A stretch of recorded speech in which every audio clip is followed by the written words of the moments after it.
इस वक्त की बड़ी खबर आपको बताते हैं। स्पीकर के लिए विपक्ष ने उम्मीदवार उतार दिया है। के सुरेश होंगे विपक्ष के उम्मीदवार। ये बड़ी खबर इस वक्त की है। ओम बिरला एनडीए के उम्मीदवार और के सुरेश विपक्ष की तरफ से स्पीकर पद के लिए उम्मीदवार के तौर पर अपना पर्चा दाखिल कर रहे हैं। यह देश के इतिहास में पहली बार होगा जब स्पीकर पद के लिए चुनाव होगा। इससे पहले आपको बता दें, राहुल गांधी की तरफ से आज ही बयान सामने आया था। राहुल गांधी की तरफ से कहा गया था कि सत्ता पक्ष स्पीकर के लिए जिनके नाम को आगे बढ़ाएगी, हम उनका समर्थन करेंगे। डिप्टी स्पीकर पद विपक्ष को मिलना चाहिए। क्या इसी को लेकर सहमति नहीं बनी और इसी वजह से अब विपक्ष की तरफ से के सुरेश का नाम आगे बढ़ा दिया गया है। स्पीकर पद पर चुनाव होगा। इंडिया गठबंधन ने के सुरेश का नाम आगे बढ़ा दिया है। हम सीधे आपको लेकर चलते हैं। हमारे साथ हमारे सहयोगी नीरज पांडे इस वक्त मौजूद हैं। नीरज, मतलब स्पीकर को लेकर पक्ष विपक्ष में सहमति नहीं बन पाई, अब चुनाव होगा। देखिए, जो बात मैंने 40 मिनट पहले रोमाना अपने इसी टीवी स्क्रीन पर कही थी, वही चीज सामने आ गई है। स्पीकर पद पर आज तक कभी चुनाव नहीं हुआ और पहली बार स्पीकर पद पर सत्ता पक्ष और विपक्ष दोनों आमने सामने होगा। भारतीय जनता पार्टी और एनडीए की तरफ से ओम बिरला, जो अभी पिछले 5 साल से लोकसभा के स्पीकर थे, उन्होंने अपना नामांकन दाखिल किया और विपक्ष की तरफ से 8 बार के सांसद के सुरेश, जो केरल से आते हैं, उन्होंने अपना नामांकन दाखिल कर दिया है। जी, तो स्थिति साफ हो गई है, तस्वीर साफ हो गई है। अब मुझे आप ये बता दीजिए, के बीच में अब मुझे आप ये बताइए नीरज पांडे, ये नौबत क्यों आई है? डिप्टी स्पीकर का पद विपक्ष को देने के लिए क्या सत्ता पक्ष तैयार नहीं हुआ और इसी वजह से सत्ता पक्ष के सामने विपक्ष ने स्पीकर पद के लिए भी आप अपने उम्मीदवार को मैदान में उतारा है? देखिए, डिप्टी स्पीकर पद की मांग विपक्ष लगातार करता रहा, लेकिन सत्ता पक्ष की तरफ से उनको अभी तक कोई एश्योरेंस दिया नहीं गया। केसी वेणुगोपाल अभी से 10 मिनट पहले राजनाथ सिंह के कमरे में गए, उन्होंने उनसे मुलाकात की और उस दौरान भी उन्होंने कहा कि डिप्टी स्पीकर पद हमें दिया जाए। लेकिन चूंकि ये एक पद्धति है, ये कोई नियम नहीं है और सरकार के पास पूर्ण बहुमत है। सरकार चाहता है कि डिप्टी स्पीकर का पद उनके पास रहे या उनके सहयोगी दल के पास रहे। तो ऐसे में उन्होंने शायद केसी वेणुगोपाल को स्पष्ट उत्तर नहीं दिया और उन्होंने कहा कि शायद अभी स्पष्टता नहीं है। और इस बात को लेकर केसी वेणुगोपाल ने साफ किया कि आप स्पष्ट नहीं कर रहे हैं, इसलिए स्पीकर पद पर इंडिया अलायंस की तरफ से अपना उम्मीदवार हम उतारने जा रहे हैं। और ठीक जब हम आप बात कर रहे हैं तो अभी से 8 मिनट पहले के सुरेश, जो इंडिया अलायंस के कैंडिडेट के रूप में केरल से सांसद हैं, 8 बार के दलित सांसद हैं, दलित समुदाय से आते हैं, उन्होंने अपना नामांकन पत्र दाखिल कर दिया है। ये मेरे साथ नीरज पांडे, मैं लौटूंगी आपके पास। जरा जल्दी से जैनेंद्र का भी रुख करते हैं और जानते हैं जैनेंद्र से क्या डिटेल्स मिल रही हैं। ये स्पीकर पद के लिए पहली बार आजाद हिंदुस्तान के इतिहास में देखने के लिए मिलेगा कि चुनाव हो रहा होगा। इसकी नौबत क्यों आई है जैनेंद्र, क्या खबर है? बिल्कुल, देखिए, केसी वेणुगोपाल कांग्रेस के संगठन महासचिव और टीआर बालू डीएमके के वरिष्ठ नेता दोनों गए थे राजनाथ सिंह से मिलने। राजनाथ सिंह के सामने उन्होंने डिप्टी स्पीकर की शर्त रखी कि आप डिप्टी स्पीकर विपक्ष को दीजिए, हम सहमति अपनी जता देंगे जो आपके उम्मीदवार ओम बिरला है स्पीकर पद के लिए। लेकिन ललन सिंह, जो जेडीयू के सांसद है, उन्होंने ये बताया है कि राजनाथ सिंह की तरफ से ये कहा गया कि अभी आप तैयार हो जाइए, जब डिप्टी स्पीकर का चुनाव होगा तब आप सबसे बात करके तय करेंगे।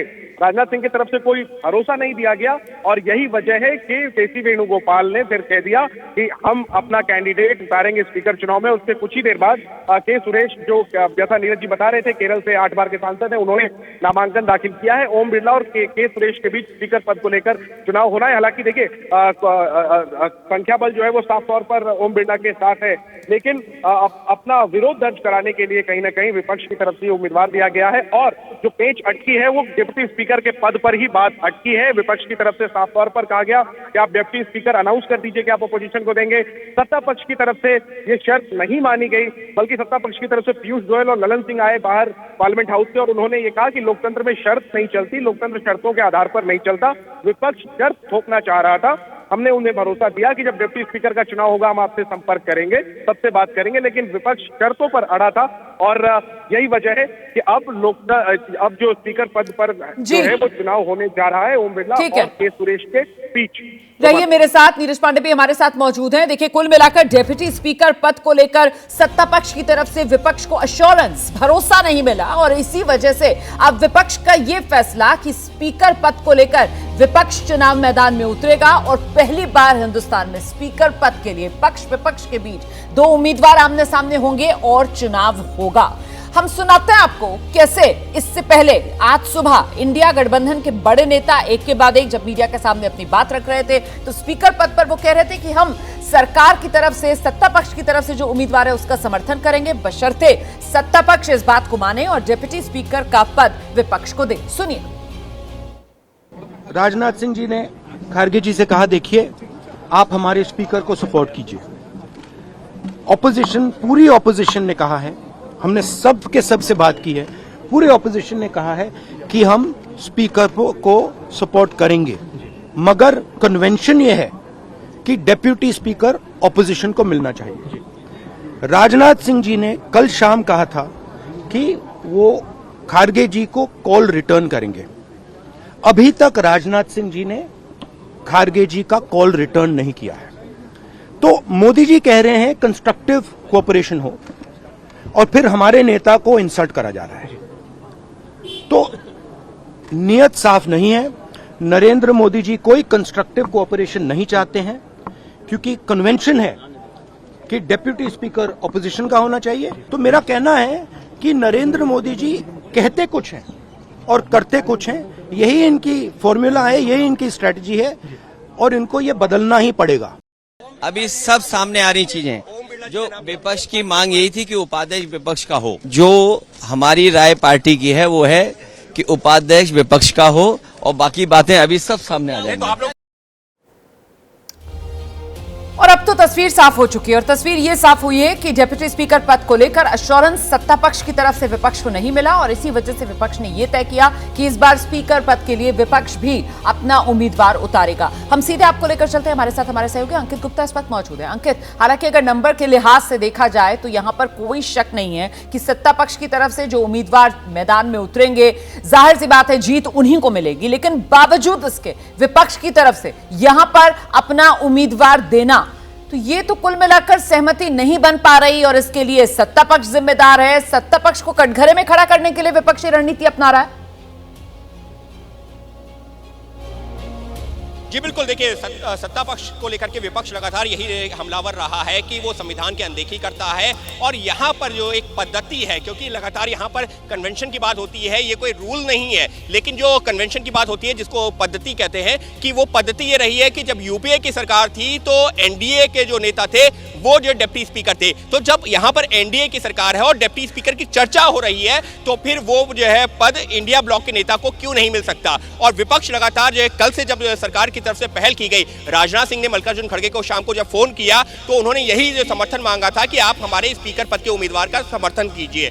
तो मल्लिकार्जुन खड़गे ने यही कहा कि डिप्टी स्पीकर का क्या, डिप्टी स्पीकर पर आप हमको जवाब दीजिए कि वो हमारा होगा या नहीं होगा। तो वो जो गतिरोध बना हुआ है वो अब तक जारी रहा और उसी का नतीजा ये है कि इतिहास में पहली बार ऐसा होने जा रहा है कि जहां पर स्पीकर को लेकर के चुनाव होगा। हालांकि आपने सही कहा कि नंबर तो एनडीए के पास में है और उसमें कोई दो राय नहीं है, लेकिन विपक्ष भी अब ये दिखाने की कोशिश कर रहा है कि देखिए अगर जो है आपके पास में नंबर है और आप कुछ भी करना चाहेंगे तो हम उसको यूं ही स्वीकार नहीं करेंगे। तो एक तरह से पूरा जो है इस वक्त जो है ये जो चुनाव होगा ये नैरेटिव बिल्डिंग के लिए होगा, ये बताने के लिए कि सत्ता पक्ष किस तरीके से संविधान की नियमों की अनदेखी कर रहा है। हालांकि नियम नहीं है, फिर दोहरा रहा हूं, पद्धति है, लेकिन विपक्ष यही बताने की कोशिश करेगा कि एनडीए सत्ता पक्ष किस तरीके से बहुमत के आंकड़े के आधार पर उन चीजों की अनदेखी कर रहा है जो इससे पहले होती रही हैं और यूपीए की सरकार के दौरान भी एनडीए को मिला था डिप्टी स्पीकर का पद। जी बिल्कुल, रहिए मेरे साथ में, लौटूंगी आपके पास। और इस बीच अब वो सवाल जिसको लेकर हम चर्चा करेंगे यहाँ स्टूडियो में मौजूद खास पत्रकारों के पैनल से। देखिए, ये तीसरी पारी का पहला टेस्ट है और एक तरीके से ये नया बैटल ग्राउंड जो सेट होता हुआ नजर आ रहा है। Professor Chandrachud Singh, pro tem speaker को लेकर हमने कल देखा और अब तो स्पीकर पद पर पहली बार चुनाव देखने के लिए मिलेगा। हाँ, ये जैसा आपके रिपोर्टर्स बता रहे हैं, अब तो तय है कि चुनाव होगा ही। लेकिन इसमें ये भी सोचना होगा कि अगर चुनाव नहीं होना है तो मर्यादाएं तो दोनों तरफ से ही स्थापित होनी चाहिए थी। लेकिन आपने देखा कि पिछले 2 दिनों में जिस प्रकार से तनातनी रही है, कल जब शपथ भी लिया जा रहा था तो शपथ लेते समय भी जिस प्रकार से शोरगुल हो रहा था या जिस प्रकार से छींटाकसी की जा रही थी, तो ये तो बिल्कुल स्पष्ट हो गया था कि इस बार भी खास करके इस पारी में वो जो माहौल जिसकी रचनात्मकता या क्रिएटिविटी या एक सौहार्दपूर्णता की बात की जाती है, वो शायद नहीं होने वाला है। और विपक्ष को भी ऐसा लग रहा है कि जैसे पता नहीं क्या खोया धन मिल गया है। इतनी आक्रामकता जो है वो शुरुआती दिनों से ही वो बहुत लाभकारी तो नहीं लग रही है। विजय सर, ये बिल्कुल आमने सामने वाली पोजीशन पर यहाँ पर पक्ष और विपक्ष देखने के लिए मिल रहा है। ये पूरी कोशिश पहला पॉइंट कौन स्कोर करे उसी की नजर आ रही है यहाँ पर। बिल्कुल ठीक बात है। और ये शुरुआत कल तब हो गई थी जब आपने प्रोटम स्पीकर जो एक जनरल कन्वेंशन रहती है कि जो सीनियर मोस्ट एमपी है उसको बनाए, और विपक्ष चाहता था कि के सुरेश जिनको आज कैंडिडेट बनाया है उनको बनाया जाए स्पीकर, प्रोटेम स्पीकर, लेकिन नहीं बनाया। सरकार ये बताने के लिए कि वही ताकतवर है, उसके पास बहुमत है, वो अपने हिसाब से चलेगी, तो प्रोटेम स्पीकर उन्हें बनाया गया। हालांकि उसका लॉजिक अलग तरीके से दिया गया था कि 7 टाइम कंटिन्यूटी उनकी है और वो कंसेक्यूटिव नहीं है। लेकिन आज जब ये डिप्टी स्पीकर के इलेक्शन तक नौबत पहुंची है तो विपक्ष जो है मांग कर रहा था। कुल मिलाकर क्या बात है कि आज पिछले 40 साल में या 50 साल में सबसे ज़्यादा मजबूत विपक्ष है। तो वो अपनी बानगी भी दिखाना चाहता है कि आप अब जो पिछले 10 साल में किया आपने वो नहीं चल सकता। ये पिछले 5 साल में तो आपने डिप्टी स्पीकर बनाया भी नहीं, जबकि सुप्रीम कोर्ट ने भी 2023 में कहा कि ये ठीक नहीं है इस तरह की परंपरा। तो उसको भी आपने चलाया क्योंकि आप एक कमजोर विपक्ष आपके सामने था। आज एक मजबूत विपक्ष आ गया और वो इंतजार कर रहे थे कि ये आपसी सहमति से हो। देखिए, स्पीकर और डिप्टी स्पीकर में एक बात इंपॉर्टेंट है कि स्पीकर का जो सबऑर्डिनेट नहीं होता डिप्टी स्पीकर, वो बराबर का पद है। तो इसलिए विपक्ष ये समझता है कि ये पद पर उनका रहना जरूरी है। और ये कन्वेंशन में पार्लियामेंट्री प्रैक्टिसेस कन्वेंशन से भी चलती हैं, रूल्स के साथ साथ कन्वेंशन भी उसमें इंपॉर्टेंट होता है। अच्छा, मुझे आवाज आ रही है, अंकित गुप्ता शायद कुछ कहना चाह रहे हैं, स्क्रीन पर लेकर आइए जरा अंकित को। जी अंकित, बताइए क्या अपडेट देना चाह रहे हैं। रोमाना, पहले मैं सबसे पहले वो तस्वीर दिखा देता हूं जब के सुरेश ने नामांकन किया है। एबीपी न्यूज पर वो एक्सक्लूसिव तस्वीरें जब के सुरेश नामांकन करने गए हैं, उनके साथ में दीपेन हुड्डा नजर आ रहे हैं, ए राजा नजर आ रहे हैं, उसके अलावा कांग्रेस पार्टी के नेता आगे और बड़ी खबर टैगोर, उसके अलावा कुछ और जी और अपडेट अंकित, के सुरेश ने नामांकन कर दिया आगे। जी बिल्कुल, के सुरेश ने नामांकन कर दिया है। ये वो पहली तस्वीर सामने आई है, यानी कि अब ओम बिरला और के सुरेश के बीच में मुकाबला जो है तय माना जा रहा है। बिल्कुल तय हो गया है मुकाबला। मैं दोबारा आऊंगी आपके पास अंकित गुप्ता, आप रहिए हमारे साथ, दोबारा आऊंगी आपके पास। तो के सुरेश ने नामांकन दाखिल कर दिया है, वो तस्वीर दिखा रहे थे। जी जी जल्दी से सर। नामांकन कर दिया है, लेकिन अब भी एक संभावना है कि यदि सरकार और विपक्ष आपस में बैठ के कोई बातचीत करें तो नामांकन विड्रॉ करें और सहमति गुंजाइश बाकी है अभी। लेकिन वो गुंजाइश के वाकई में बाकी है, क्योंकि अभी एक शब्द का इस्तेमाल किया विजय सर ने कि साहब विपक्ष जो है वो पिछले मतलब 40-50 साल में सबसे मजबूत विपक्ष देखने के लिए मिल रहा है। ये मामला पूरा विपक्ष की मजबूती का है या फिर विपक्ष बार बार जिस बात का एहसास बीजेपी को कराता है कि साहब आपको पूर्ण बहुमत नहीं मिला, ये एनडीए की बैसाखी वाली सरकार है, ये उन फॉल्ट लाइंस को कहीं ना कहीं कुरेदने की एक कोशिश विपक्ष की तरफ से। देखिए, तीसरी पारी के जो 2 दिन निकले वो एक तरह से ये टेलर था जो बता रहा है कि फरवरी 2029 तक बिल्कुल एक्शन वाली फिल्म चलने वाली, पूरा एक्शन रहने वाला।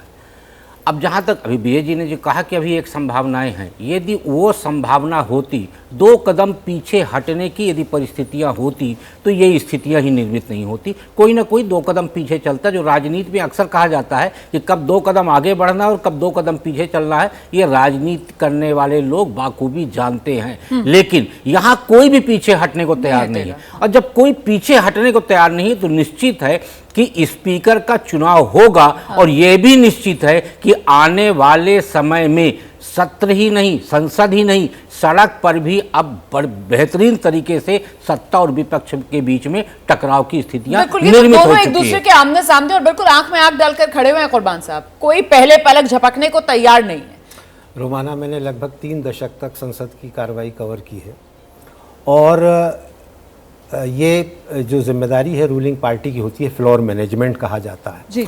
और इसके लिए ये होता है कि आपसी बातचीत पर्दे के पीछे हो जाती है, उसमें ऑन रिकॉर्ड जाने की भी कोई ज़रूरत नहीं होती है। और अभी जैसा कहा गया कि बस सर एक सेकंड आपको रोक रही हूँ, ये तस्वीर दिखा दूं, ये वही तस्वीर है कि सुरेश जो इंडिया गठबंधन के उम्मीदवार हैं, नामांकन दाखिल कर दिया है उन्होंने स्पीकर पद के लिए उम्मीदवार के तौर पर। जी सर, अपनी बात पूरी कीजिए। ये है कि पिछले 5 साल तक आपने उपाध्यक्ष रखा ही नहीं, तो इसलिए विपक्ष का काम तो सरकार को घेरना और सरकार को जवाबदेह बनाना है। और ख़ास करके जब कोalition गवर्नमेंट हो तब सत्ता पक्ष का ये धर्म बनता है कि वो विपक्ष के साथ ज़्यादा बेहतर रिश्ते बनाए।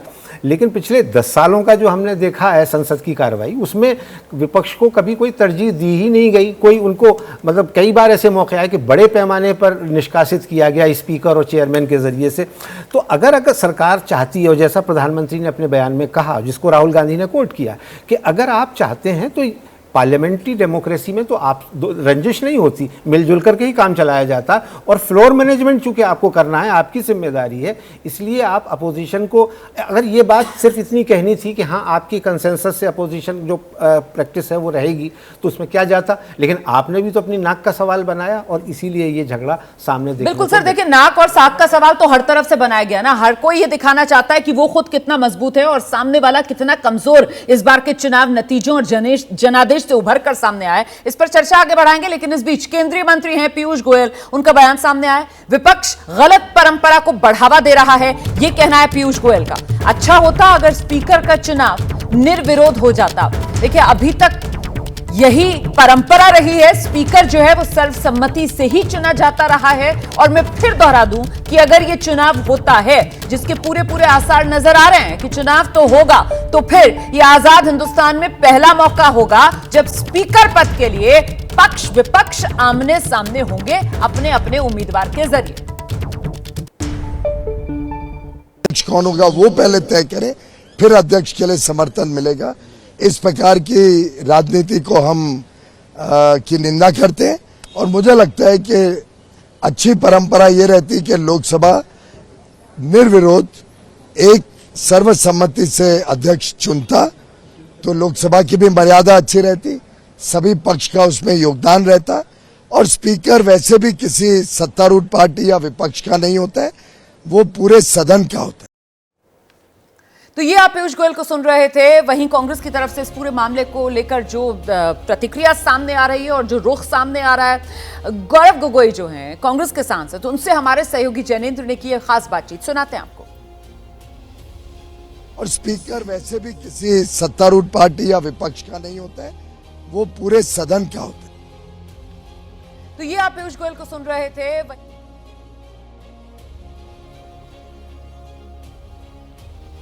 कुछ दिक्कत आ रही है, मैं आपको आगे सुनाऊंगी। गौरव गोगोई से खास बातचीत की है हमारे सहयोगी जैनेंद्र ने। देखिए इस वक्त विपक्ष को भी जवाब तो देना होगा कि आखिरकार लोकतंत्र में ये नई परंपरा स्थापित क्यों करना चाहता है विपक्ष। आज तक जिस पद के लिए चुनाव नहीं हुआ, सर्वसम्मति से जहां पर चुनाव होता रहा, वहां पर अपना उम्मीदवार उतारकर। प्रोफेसर चंद्रचूड़ सिंह, आपको क्या लग रहा है, विपक्ष की तरफ से यही दिखाने की ज्यादा कोशिश कि इस बार ये सरकार मजबूत सरकार नहीं है जी, इस बार विपक्ष देश का ज्यादा मजबूत है, पूरी की पूरी कोशिश यही स्टैब्लिश करने की? देखिए ऐसा ही है, क्योंकि मनोवैज्ञानिक रूप पे सरकार ये दिखाना चाहेगी कि ठीक है कि भारतीय जनता पार्टी के पास उतने नंबर्स नहीं हैं, लेकिन एनडीए के रूप में ये एक सशक्त सरकार है और स्थायी सरकार है। वहीं दूसरी ओर विपक्ष ये दिखाने की कोशिश करेगी कि बस सब कुछ खत्म हो गया और अब उनके पास जो शक्ति है वो अपार शक्ति है। मुझे लगता है कि विपक्ष को भी थोड़ा सा संयम रखना चाहिए, क्योंकि जनता ने उनको एक जिम्मेवारी दी है, एक उत्तरदायित्वपूर्ण राजनीति करने की। आप याद रखिए जब बालयोगी जी बने थे स्पीकर अटल जी के सरकार में, तो उस समय भी जब डिप्टी स्पीकर का जब चुनाव होने को आया तो लगभग 270 दिनों के बाद डिप्टी स्पीकर को बनाया गया था। तो मेरा ये मतलब मानना ये है कि इस प्रकार से कि पहले ये कर देंगे तब हम वो कर देंगे, ये कहीं ना कहीं एक बार्गेनिंग पूर्ण राजनीति है और वो मर्यादा के विरुद्ध है। विपक्ष बहुत ज्यादा जल्दबाजी में, बहुत आक्रामक विपक्ष, और कई बार ऐसा लगता है कि विपक्ष इस बात को शायद समझ नहीं पा रहा है कि कुछ भी हो, जनादेश यही है कि विपक्ष को विपक्ष की भूमिका में ही रहना है और सत्ता पक्ष एनडीए को ही। बिल्कुल ठीक बात है कि सत्ता पक्ष भी है और बहुमत भी एनडीए के पास है, उसमें कोई परेशानी नहीं है। लेकिन विपक्ष, मैंने कहा ना कि पिछले 10 साल में खासतौर से वो बड़ा अपने आप को दबा हुआ, पीड़ित, प्रताड़ित महसूस कर रहा था। तो आज उसके पास एक ऐसा मौका आया कि उनके पास 234 एमपीज हैं, तो वो अपनी ताकत आए। और मैं ये देख रहा हूँ जो आप पिक्चर्स दिखा रहे हैं आपके सर, आपको रोकूंगी जरा, ये बड़ी खबर आ रही है, ब्रेकिंग न्यूज। कल सुबह 11 बजे स्पीकर का चुनाव होगा। तो सुबह 11 बजे स्पीकर के लिए चुनाव होगा। एनडीए की तरफ से ओम बिरला नामांकन कर चुके हैं।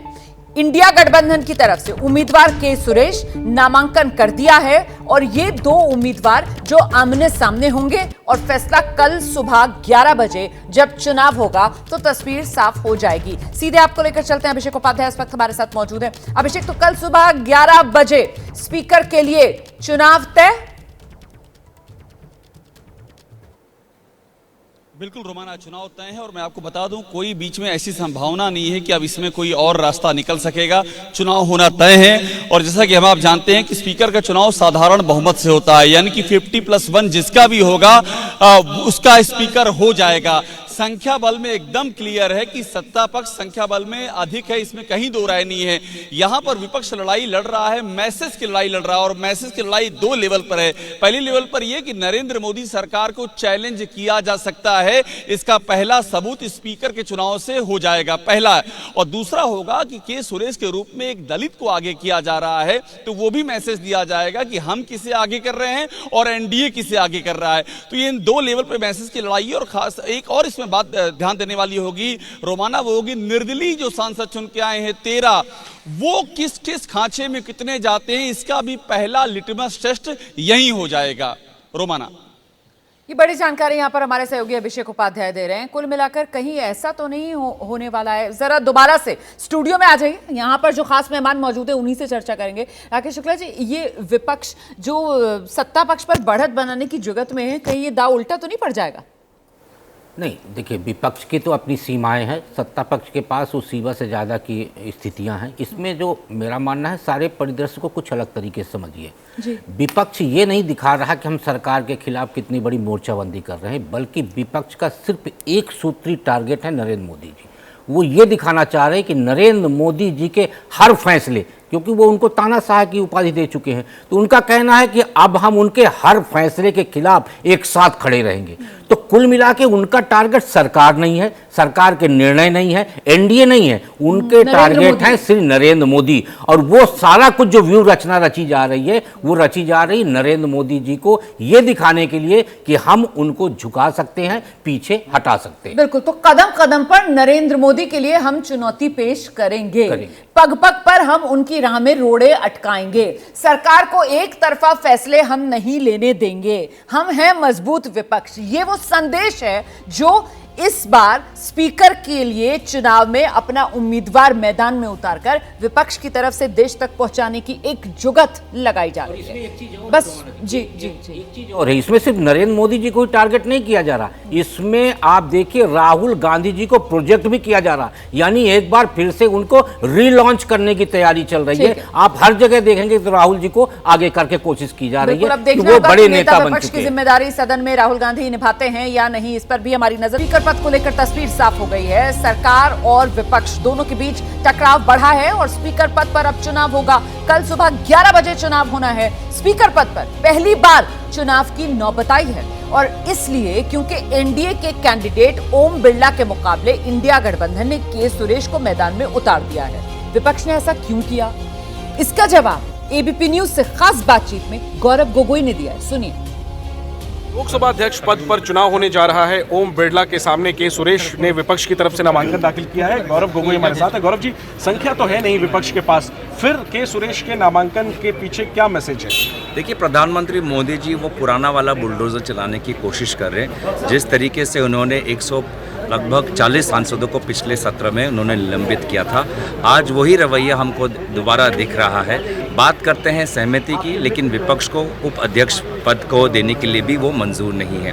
तो इसीलिए अगर वो बुलडोज़र चलाना चाहते हैं तो हमें भी हमारे पास आज भारतवासियों ने संख्या दिया है, जिस संख्या के साथ उस बुलडोज़र को हम सदन के अंदर रोक सकते हैं। लेकिन सत्ता पक्ष कह रहा है कि आप लोग शर्त थोप रहे हैं कि डिप्टी स्पीकर पद दीजिए, तब हम स्पीकर पर सहमत होंगे। ये शर्त आप लोग थोप रहे हैं जो डेमोक्रेसी के लिए अच्छा नहीं है, ये आरोप है सत्ता पक्ष की तरफ से। ये ऐसे आरोप 10 साल से हम सुनते आ रहे हैं कि सत्ता पक्ष कभी भी खुद की जिम्मेवारी नहीं लेना चाहता, लेकिन हम जिम्मेवार हैं हम जिम्मेवार हैं उन लोगों के प्रति जो इस सरकार के अहंकार को तोड़ना चाहती थी, और उसी उद्देश्य के साथ, उसी आशीर्वाद के साथ हम आने वाले समय में लोकतंत्र, संविधान और इस सरकार के अहंकार को लेकर हम एक ठोस कदम उठाएंगे।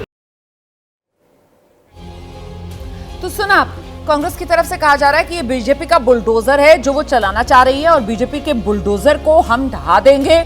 स्पीकर चुनाव को लेकर किस तरीके से ये स्थिति आर पार की पक्ष विपक्ष के बीच बनती हुई नजर आ रही है, सीधे आपको लेकर चलते हैं। ग्राउंड पर हमारे तमाम सहयोगी मौजूद हैं, जरा जानते हैं नीरज से क्या अपडेट मिल रहा है। नीरज, सत्ता पक्ष विपक्ष के इस कड़े रुख के बाद क्या अपने रवैये में कोई तब्दीली कर सकता है क्या? इसको लेकर कोई सुगबुगाहट? नीरज पांडे।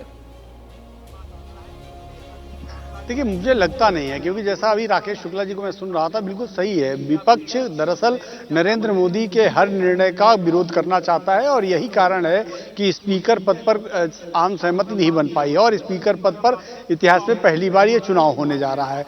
विपक्ष ने अपना कैंडिडेट फील्ड कर दिया है। सत्ता पक्ष की ओर से एनडीए के सभी जो फ्लोर लीडर्स हैं, घटक दल हैं, उन लोगों ने एक साथ लोकसभा के। नीरज पांडे, मैं आपको रोक रही हूँ, ये तस्वीर जो आपने भेजी है जरा ये भी दर्शकों को दिखा देते हैं। फुल फ्रेम दिखा दीजिए, ये पूरी तस्वीर दर्शकों के सामने है। जिस समय ओम बिरला नामांकन दाखिल करने के लिए पहुंचे थे स्पीकर पद के लिए, उस समय देखिए कैसे एनडीए की तरफ से ये शो ऑफ स्ट्रेंथ, ये एकता, ये यूनिटी का संदेश दिया जा रहा है। क्योंकि यहां जब ओम बिरला नामांकन दाखिल कर रहे हैं तो सिर्फ बीजेपी ही नहीं बल्कि एनडीए के जो तमाम बड़े नेता हैं वो यहां मौजूद नजर आ रहे हैं। जीतन राम मांझी से लेकर अनुप्रिया पटेल से लेकर चिराग पासवान, आप देख रहे हैं सभी जो एनडीए के बड़े नेता हैं वो यहां अपनी मौजूदगी दर्ज करा रहे हैं। जी नीरज, एनडीए ने कमर कस ली है, उसी की गवाही ये तस्वीर दे रही है। एनडीए के उम्मीदवार के तौर पर ओम बिरला। नीरज पांडे। जी बिल्कुल रोमाना, मैं वही बता रहा हूं कि एनडीए के जितने भी घटक दल हैं, उनके जितने भी लीडर्स हैं, उन सब एक साथ गृह मंत्री अमित शाह, भाजपा के अध्यक्ष जेपी नड्डा के साथ सेक्रेटरी जनरल के दफ्तर में गए। वहां उन्होंने ओम बिरला का नामांकन पत्र दाखिल किया जिसमें ओम बिरला की सारी डिटेल्स, उनके साइन थे और सभी जो दल हैं, जो सहयोगी दल हैं, उन लोगों ने भी उनके नामांकन पत्र में के साथ एक लेटर दिया, समर्थन के साथ एक लेटर दिया और समर्थन पत्र पर साइन भी किया। तो ये ओम बिरला की तरफ से एनडीए के सभी नेताओं ने सेक्रेटरी जनरल उत्पल कुमार सिंह के दफ्तर में जाकर उन्होंने नामांकन पत्र दाखिल किया और उन्हें नामांकन दिया। दरअसल ये लेकिन आप जो बात बता रहे हैं इस वक्त, देखिए हम दो तस्वीरें दिखा रहे हैं दर्शकों को। ये दोनों जो उम्मीदवार हैं नामांकन दाखिल जब करने गए हैं, ये दोनों तस्वीरें जरा एक साथ दिखाने की कोशिश करते हैं स्क्रीन पर। ये देख रहे हैं आप, दोनों तस्वीरें देख रहे हैं। एक तरफ ओम बिरला नामांकन दाखिल करते हुए और दूसरी तरफ आप देख रहे हैं के सुरेश जो इंडिया गठबंधन के उम्मीदवार हैं, वो नामांकन दाखिल करने के लिए पहुंचे हैं। अब यहां के सुरेश जहां नामांकन दाखिल करने के लिए पहुंचे हैं वहां इंडिया गठबंधन के नेता नजर आ रहे हैं, लेकिन वो कहते हैं ना सेकंड रैंक ऑफ लीडर्स, जो बड़े नेता इंडिया गठबंधन के वो इस तस्वीर से गायब नजर आ रहे हैं। जबकि दूसरी तरफ इंडिया गठबंधन में जो बड़े नेता एनडीए गठबंधन के, वो सब यहां मौजूद नजर आ रहे हैं। तो ये तो एक तरीके से वो स्टार्क कॉन्ट्रास्ट है जो इन दो तस्वीरों के जरिए साफ नजर आता है। अंकित गुप्ता। जी निश्चित तौर पर देखिए यही जो है अंतर है। यहाँ पर एनडीए की तरफ से संदेश ये दिया जा रहा है कि ये हमारा एक और कंसेंसस था जो हमने एनडीए के भीतर भी बनाया है और बाहर बनाने की भी कोशिश की है और इस वजह से हम तमाम लोगों को साथ में लेकर के चलना चाहते हैं। लेकिन विपक्ष का ये कहना है कि कंसेंसस बनाने की कोशिश की ही नहीं गई है, क्योंकि जो हमारा सवाल था उसका जवाब ही नहीं दिया गया।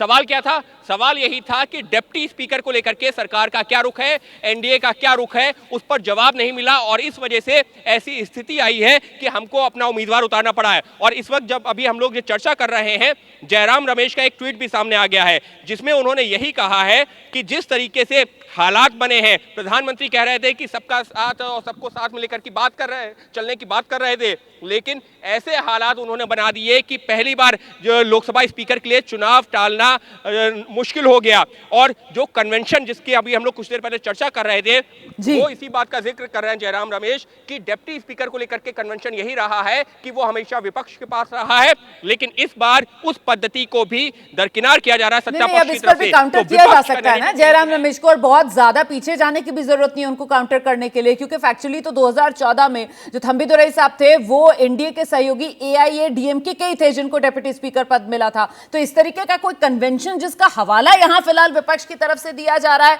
वो जस का तस हूबहू ऐसा नजर नहीं आता है। तो वहां पर भी इस तरीके की डेविएशंस देखने के लिए मिली है। मैं जरा जल्दी से अभिषेक उपाध्याय का रुख करती हूं, लेकिन अभिषेक एक बात जो साफ तौर पर नजर आ रही है कि साहब ये एक ऐसा चुनाव है जिसकी हार और जीत नतीजा पहले से ही तय है, और फिर भी यह चुनाव इसलिए लड़ा जा रहा है क्योंकि आपको पॉलिटिकल मैसेजिंग करनी है, आपको सियासी संदेश देना है। अभिषेक, देखिए, मैं यही बात रुमाना भी आपसे कर रहा था जब आप उनसे मुझसे सवाल किया था कि ये लड़ाई स्पीकर के पद को जीतने की बिल्कुल नहीं है, ये लड़ाई मैसेज देने की है, और ये मैसेज शुरू से दिया जा रहा है। और जो मैं कल आपसे बात कर रहा था, देखिए मैसेज दोनों ओर से दिया जा रहा है।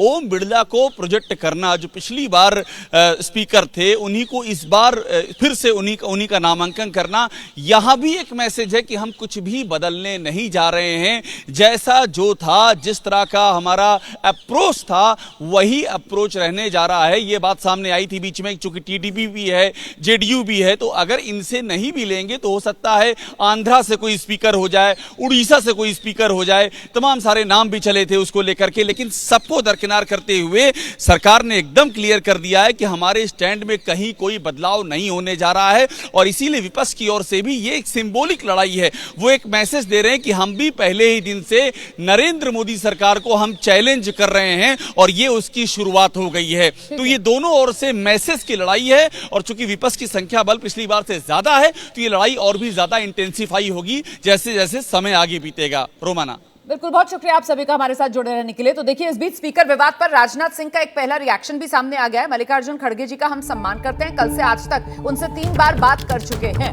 इससे पहले राहुल गांधी जब मीडिया के सामने आए थे, उनकी तरफ से कहा गया था कि साहब हमारे नेता ने उन्हें फोन किया था, खड़गे साहब ने, और फोन कॉल जो है वो रिटर्न नहीं किया गया बीजेपी की तरफ से। और इसी को लेकर राजनाथ सिंह की तरफ से ये कहा जा रहा है कि साहब 3 बार कल से अब तक मल्लिकार्जुन खड़गे से हमारी बात हो चुकी है।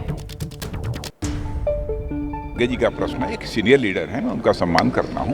कल से लेकर आज तक उनसे 3 बार हमारी बात हुई। खड़गे जी का प्रश्न है, एक सीनियर लीडर हैं, मैं उनका सम्मान करता हूं। कल से लेकर आज तक उनसे 3 बार हमारी बात हुई। खड़गे जी का प्रश्न है, एक सीनियर लीडर हैं, मैं उनका सम्मान करता हूं। कल से लेकर आज तक उनसे 3 बार हमारी बात हुई। वरिष्ठ पत्रकारों का पैनल स्टूडियो में लगातार हमारे साथ बना हुआ है। कुर्बान अली साहब, क्यों ना माना जाए कि सिर्फ और सिर्फ सरकार को एम्बैरस करने की एक कोशिश ये हारी हुई चुनावी लड़ाई लड़कर विपक्ष करना चाह रहा है? रोमाना, एक चीज़ समझ में नहीं आती कि डेमोक्रेसी में चुनाव से परहेज क्यों है। अभी ये वरिष्ठ मंत्री हैं पीयूष गोयल, वो कह रहे थे कि साहब मर्यादा बनी रहती, अगर चुनाव हो जाएगा तो स्पीकर पद की मर्यादा खत्म हो जाएगी। क्या राष्ट्रपति का चुनाव नहीं होता?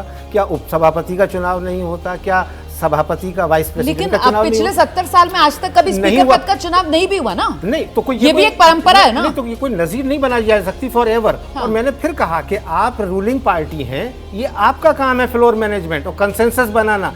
आज जो ये बात हो रही है अभी राजनाथ सिंह की तरफ से या राहुल गांधी की तरफ से क्वेश्चन और काउंटर क्वेश्चन हो रही है, इसकी जरूरत नहीं थी। पार्लियामेंट्री अफेयर्स मिनिस्टर जाते, जो लीडर्स हैं उनके साथ बात करते, उनकी मीटिंग बुलाते, और उसमें फिर ये कहते कि भाई नहीं सर, लेकिन यही तस्वीर 2014 में चुनाव थी, यही 2019 में थी। 2014 और 2019 के बाद 2024 में क्या फर्क आ गया? फर्क ये आ गया कि सरकार कमजोर है, और विपक्ष का ये काम है कि सरकार को शिकंजे में लाए। नहीं, सरकार कमजोर है या विपक्ष ये मैसेजिंग करना चाहता है कि सरकार कमजोर है? क्योंकि अल्टीमेटली जब चुनाव होगा और जब नतीजा आएगा तो विपक्ष का उम्मीदवार तो हारेगा ही। नंबर्स तो एनडीए के पास ही हैं। मुझे बस 1 सेकंड ज्यादा दीजिएगा। अभी मैं ये कहना ये चाह रहा था कि आप देखिए, लोकतांत्रिक पद्धति की जो राजनीति होती है ना, वो मर्यादाओं के दौर में रह के होती है, मर्यादाओं से संचालित होती है। अगर आप देखिए तो पिछले कभी भी अभी भी स्पीकर पद का चुनाव नहीं हुआ। वो इसलिए नहीं हुआ क्योंकि कोशिश की जाती है कि स्पीकर का पद जितना संभव हो सके वो तटस्थ रहे, जितना संभव हो सके उतना तटस्थ रहे। इसलिए उसमें राजनीतिक गतिरोध या राजनीतिक उस प्रकार से कोई कंटेस्टेशन नहीं होता है। यहां तक कि अगर आप 10th शेड्यूल को देखेंगे, एंटी डिफेक्शन लॉ देखेंगे, एंटी डिफेक्शन लॉ में भी ये प्रावधान है कि अगर जो स्पीकर के पद पर जो चयनित हो जाए वो अपने दल की सदस्यता से इस्तीफा देता है तो उसकी सदस्यता सदन से नहीं जाती है।